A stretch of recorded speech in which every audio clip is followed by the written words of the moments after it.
點解仲未出餐啊？咪吹啦！豪火爆炒之數，多重起手之數。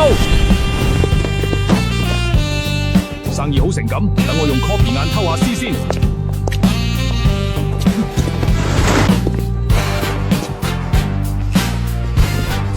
呢區而家我哋曉社團睇住，你哋繼續做生意，我保證冇人敢搞你。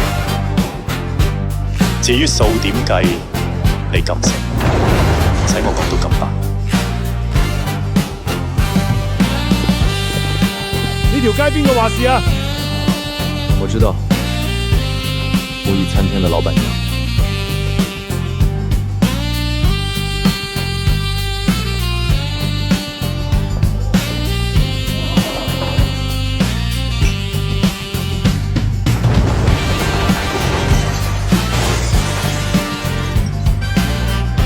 想食飯就攞籌先，唔好搞到好似黑社會咁。阿姨，你小下我們啊！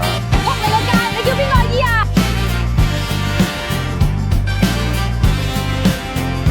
邊個喺木業餐廳搞事？你邊個啊？我哋係曉社團，咩料啊？講俾我兄弟聽下。鐵血狂徒爆破敵，街頭閻羅。哥，佢點會嚟呢度啊？唔錯，睇嚟呢度仲有識貨。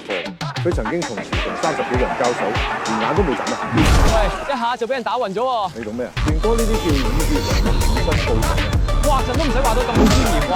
健哥吸收咗瞬間秒殺咗80幾個人，頭先唔係話30幾個咩？後尾又陸續趕到50幾個。鐵血狂徒吹水又真係幾勁喎！爆破敵唔會就係佢啊嘛！報紙寫住佢堅稱自己唔係古惑仔，而係自稱炸彈藝術家。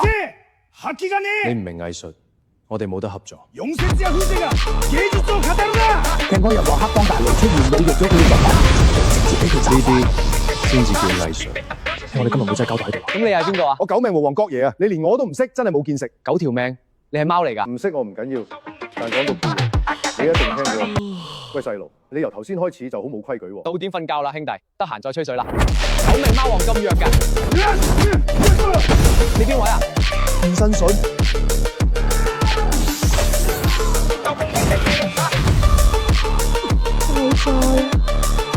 我嘅藝術啊！作神為威，我連炸彈都係假嘅。仲喺度扮嘢？喂，原來呢幾條友係假扮㗎。點解要扮小說本搞事？騙下錢咯，順便威風下咯。你啲衫幾型嘛？各位大哥，我哋有眼不識泰山，今晚所有損失算我哋嘅，全場我哋埋單。好啊，今次係牛肉雞翼魷魚，再加多10串羊肉。你唔係話返屋企瞓覺咩？空肚瞓對胃唔好，今晚我要食到佢哋破產啊！